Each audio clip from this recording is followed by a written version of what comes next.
Perkenalkan, nama saya Alfiana, NIM 45221002, kelas 3A D4 Administrasi Bisnis, Politeknik Negeri Ujung Pandang. Di sini saya akan menjelaskan tentang materi karakter wirausaha pada mata kuliah kewirausahaan. Adapun sub-subbab atau pokok pembahasan ada pada slide berikutnya. Sub-subbab dan pokok pembahasan pada materi karakter wirausaha yaitu yang pertama itu peluang, kedua kreativitas dan inovasi, yang ketiga pengambilan resiko, dan yang keempat atau terakhir yaitu tes Brain. Peluang adalah situasi atau kondisi yang menguntungkan yang memberikan kemungkinan untuk mencapai tujuan atau meraih hasil yang diinginkan. Dalam konteks bisnis dan kehidupan, peluang mengacu pada situasi, keadaan, atau ide yang dapat dimanfaatkan untuk mencapai kesuksesan, menciptakan nilai, atau memperoleh keuntungan. Ada beberapa peluang dalam karakter wirausaha.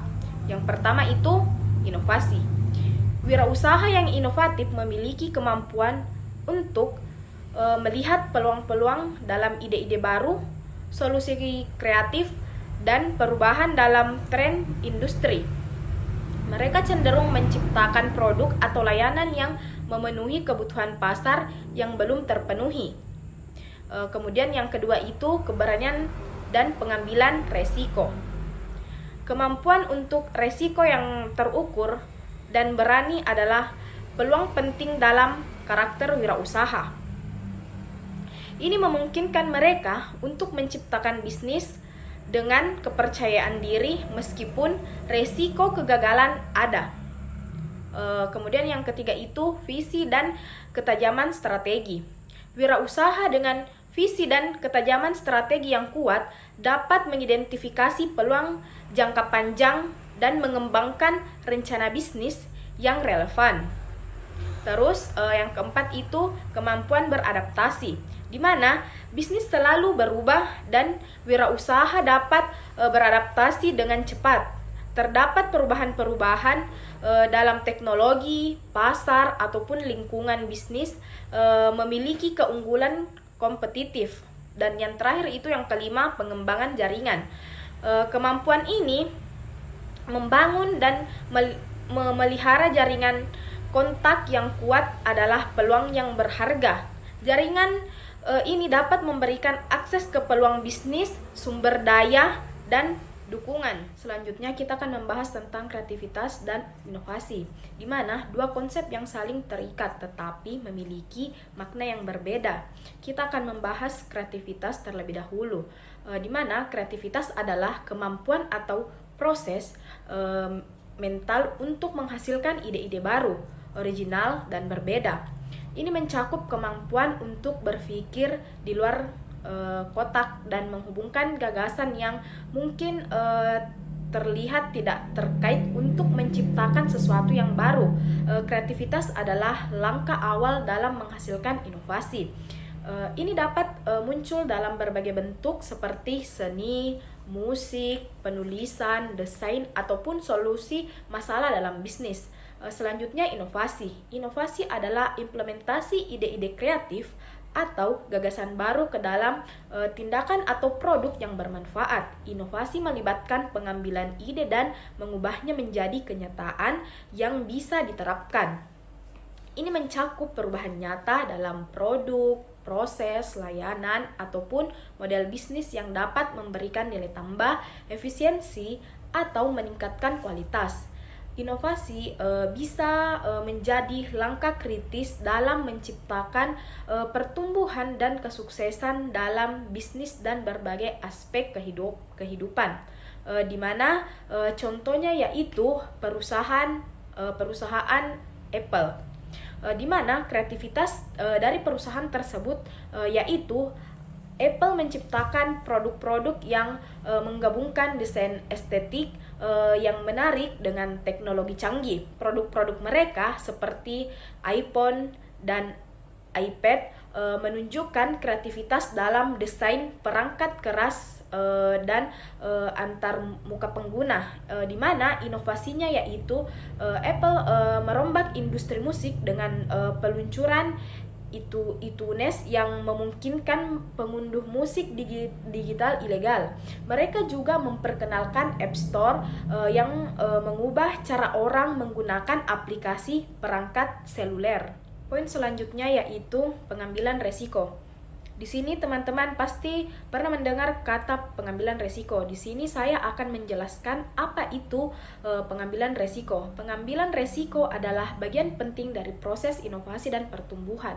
Hal ini melibatkan pengambilan keputusan yang dapat menghadirkan peluang dan menghasilkan hasil yang menguntungkan.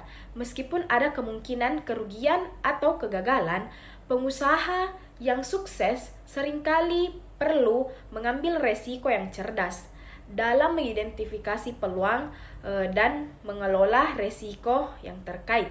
Di sini saya akan membahas tentang peran dalam pengambilan resiko dalam karakter wirausaha, di mana peran pertama yaitu pengambilan tindakan berani. Wirausaha yang sukses tidak takut untuk mengambil tindakan yang berani. Mereka siap mengambil langkah besar yang mungkin melibatkan resiko finansial, sosial, atau profesional. Poin kedua yaitu mencari peluang. Pengambilan resiko memungkinkan wirausaha untuk mencari dan mengambil peluang yang mungkin tidak terlihat oleh orang lain.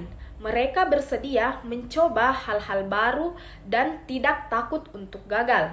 Yang ketiga itu inovasi. Sebagian besar inovasi datang dari pengambilan resiko. Wirausaha yang berani mencoba ide-ide baru dan mendekatkan yang belum terbukti seringkali adalah menghasilkan inovasi. Yang keempat itu kepercayaan diri. Nah, di sini pengambilan resiko membutuhkan kepercayaan diri yang kuat, di mana wirausaha yang percaya pada kemampuan mereka sendiri dan visi mereka cenderung akan lebih siap untuk menghadapi resiko yang akan datang. Terus poin terakhir atau yang kelima, berpikir jangka panjang. Pengambilan resiko juga melibatkan berpikir jangka panjang. Wirausaha siap untuk menanggung resiko jangka pendek untuk mencapai tujuan jangka panjang yang akan dilakukan atau yang dilaksanakannya. Nah, pokok pembahasan yang terakhir yaitu tes Brain. Tes Brain Color adalah tes yang diciptakan oleh Sheila and Glowsoft pada tahun 2007. Tes ini didasarkan pada teori Jung mengenai 4 fungsi kepribadian, yaitu sumber energi, proses informasi, pengambilan keputusan, dan menjalankan kehidupan.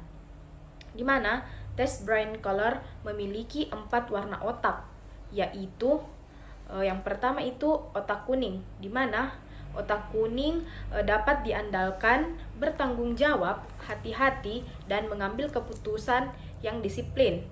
Kedua itu cenderung detail dan memberikan perintah, cenderung unggul dalam bidang atau posisi. Poin yang ketiga itu menghargai kesetiaan, keteguhan, dan rasa moral yang kuat mengenai apa yang benar dan apa yang salah.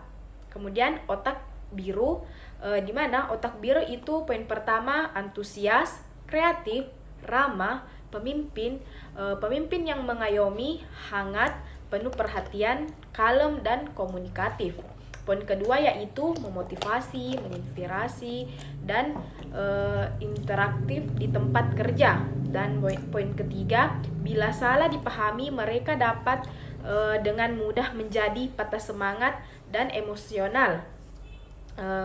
Otak hijau, yang pertama itu independen, teknis, pemecah masalah, pemimpin yang visioner. Poin kedua yaitu jika menghadapi orang-orang yang tidak kompeten, mereka cenderung kurang toleran dan kurang komunikatif.